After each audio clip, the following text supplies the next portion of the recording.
Phillips with Junior Achievement of New Jersey, where we prepare students to succeed in the global economy.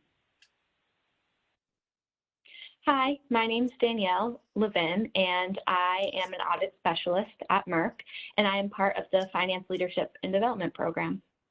Danielle, thank you for taking the time to share some information around your role in the audit team here at Merck, and share some insights on your personal experience as well. So to start, would you mind describing your job story, meaning any job you've had in the past? It could be your first job, and maybe how that aligned with what you're doing at Merck now, if there's any connection. Yeah, definitely.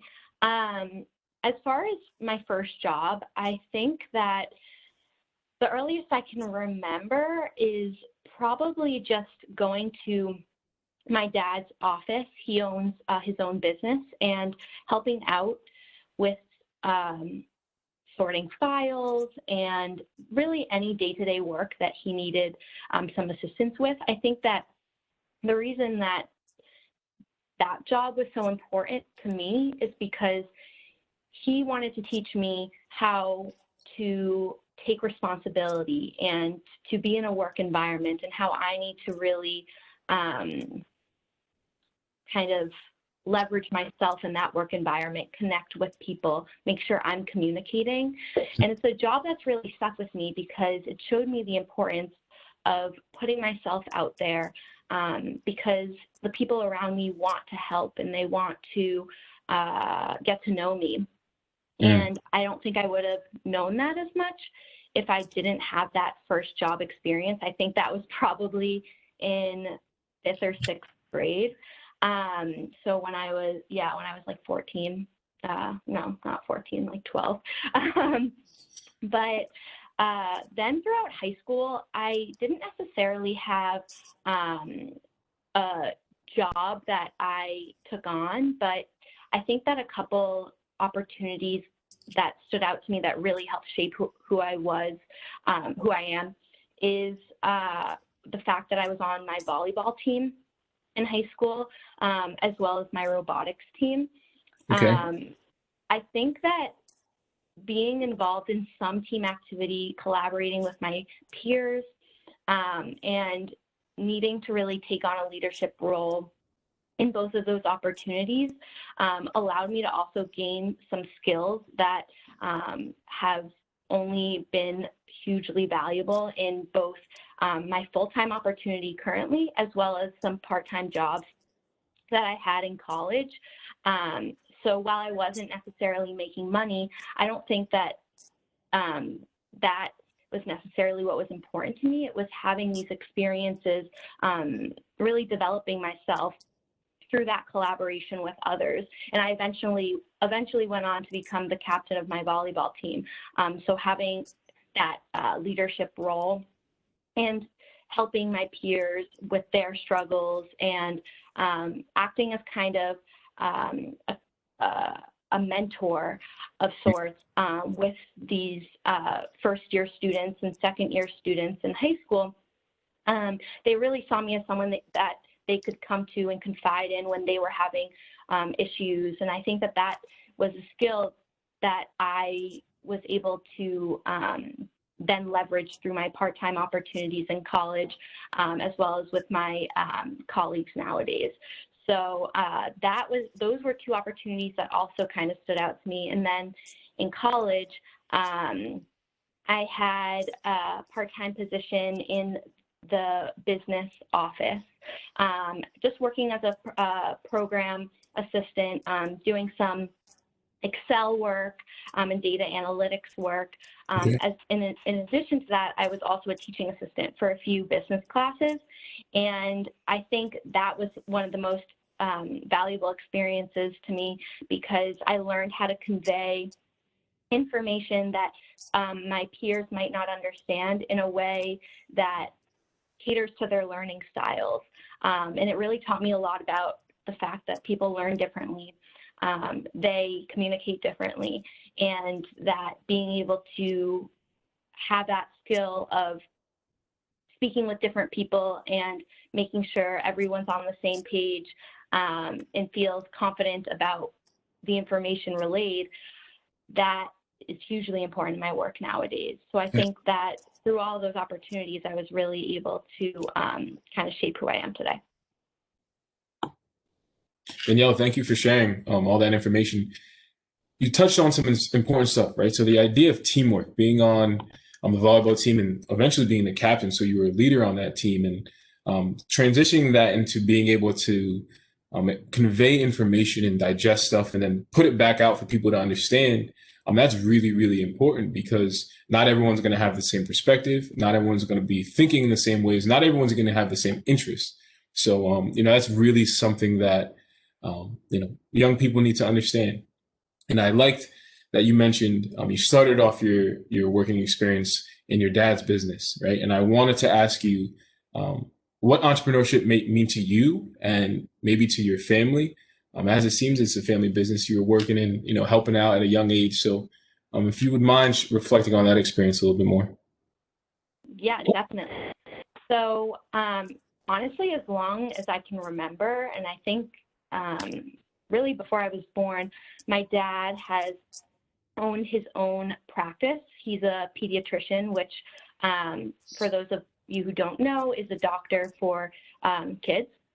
And I think right before I was born, he was working with a larger practice and eventually decided that he could take all of the learning opportunities that he had through his experiences working in these other larger businesses and really create this more welcoming and inclusive environment where people felt like they were getting the care that they needed, but at a level where they felt like the doctor was caring about them too. And I think that through my dad, I've really seen that building these personal relationships is hugely important to people. And I know that I feel like I'm important when somebody else puts that effort in to me as well. And I think that that having that small business has allowed us to really develop those relationships. And so far, I mean, the business has only grown, and I'm really proud of my dad because he really started with kind of the bare bones and had since added a nurse practitioner and additional people to help out, in addition to both my sister and I helping out whenever we can and going into the office, seeing the patients and really answering maybe any questions that they have as far as like our experiences, again, in high school and job opportunities and our paths. So it's interesting because through that, I've actually started building relationships with people who my dad might reference to me on speaking about my college, which is the University of Rochester, or potential opportunities in different activities that I've been involved in, volunteer opportunities. So it really has become more of a family. And I think that entrepreneurship is so special because you're really able to take what you see in all these different experiences that you have every day and build on those to try and create a better solution for people everywhere. So I think that honestly, entrepreneurship, is so important.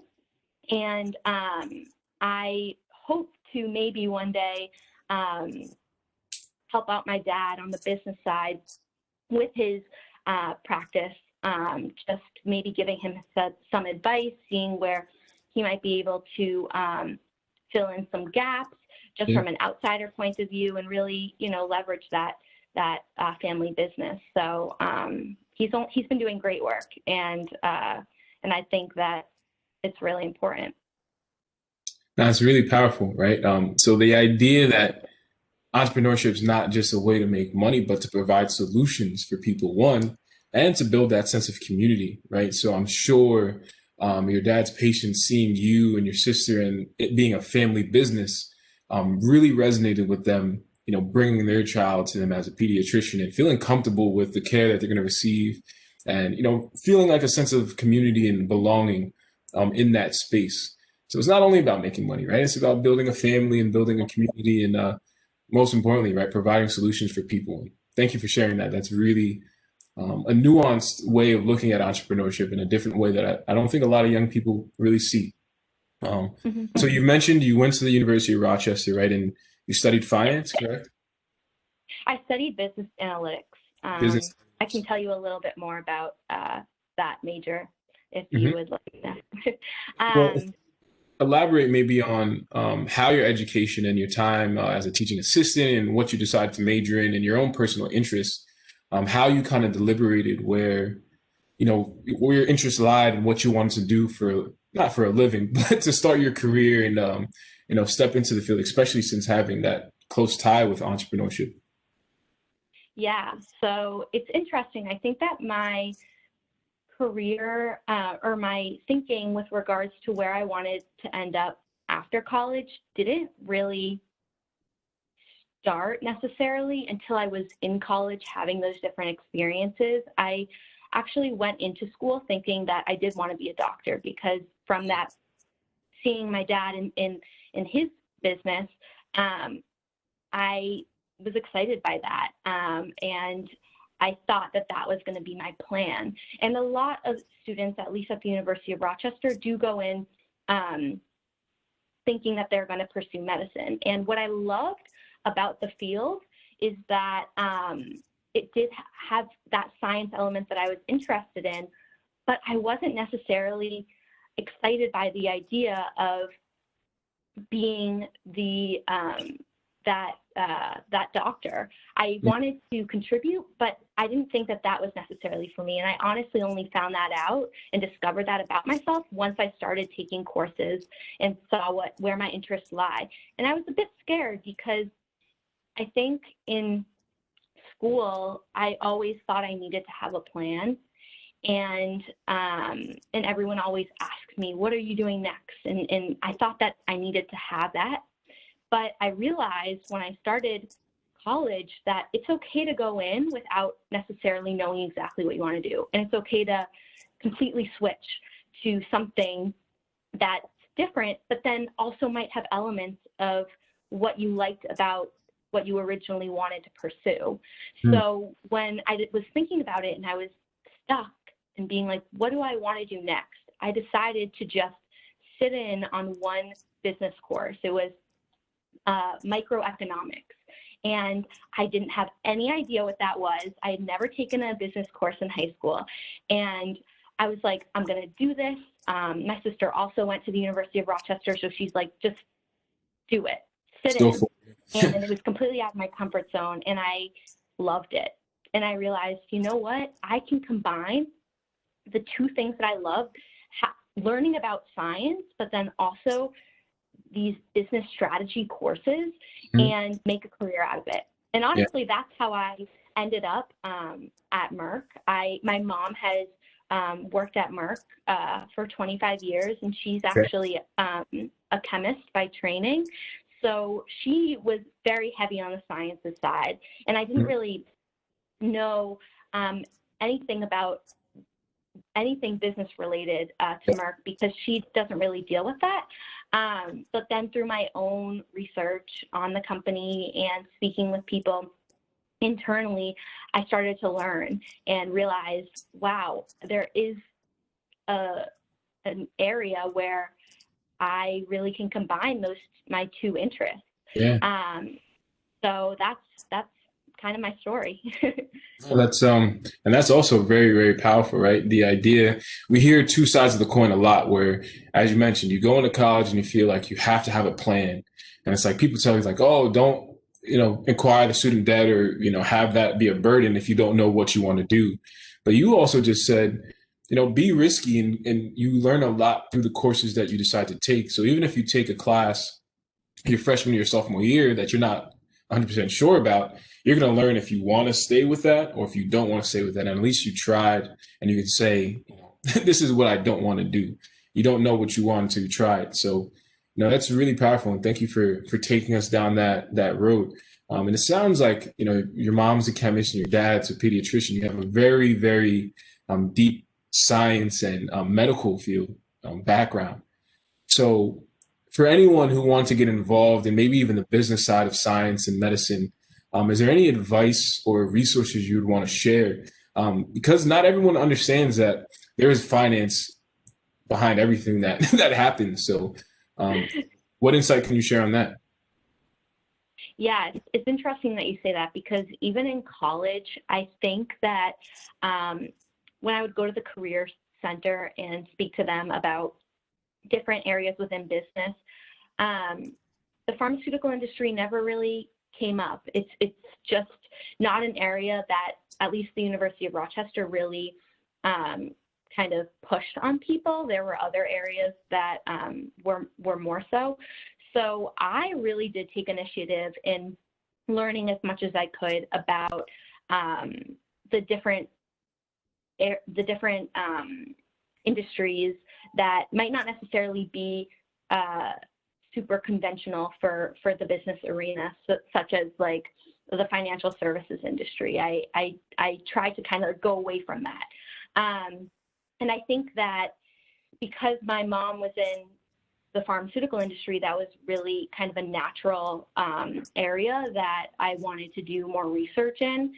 So I started really by looking at the website. I know that might seem like it wouldn't be as effective, but honestly, I learned so much, and it really takes doing more research and just clicking around to see where your eyes kind of move.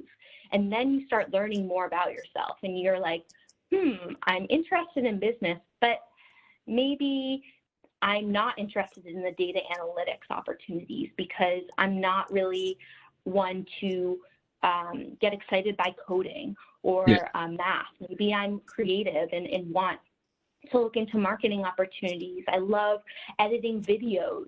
What opportunities are there where I can learn about these different products that a pharmaceutical company might offer, but then also utilize my creativity and those digital skills I have to make a career out of it. So it really, for me, was less about the fact that I wanted a business role and more seeing, okay, how can that business role be applied to this other area where it might not seem clear that they have business opportunities, but I know that they must have something. And then it was starting to speak to people, maybe searching on LinkedIn. I made sure, I think some of my advice that I received from others was to create a LinkedIn and get to know the network and put my face out there early. I started my LinkedIn my freshman year of college, just so that I can start interacting with people in the business world and looking up people who worked at Merck and seeing what areas they worked in, and then reach out to the people, just send them a message, and everyone wanted to speak to me. They love talking about themselves. So that part was never a problem. And I think that it was more me needing to take that initiative and knowing the resources available to me. But then if I didn't know, just asking. And it did start with the Career Center, but then I realized that I wanted to look beyond that, and I took initiative on that. So doing research as well as, a lot of people think like when you go in for an interview, you're the one being interviewed, but you kind of have to do your research and essentially do an interview on the company first and find out where it is that you think you can fit and where you're interested in, but also asking questions, right? And not being afraid to reach out and seek information and go to places that have resources. So I think that's really, really useful and, a great piece of advice and a great way for people to go forward to seek information and kind of step outside their comfort zone. So Danielle, I want to thank you again for taking the time. And we say your time is some of the most valuable things you can give. So from Junior Achievement, we really do appreciate you and looking forward to talking with you in the future. Thank you for having me.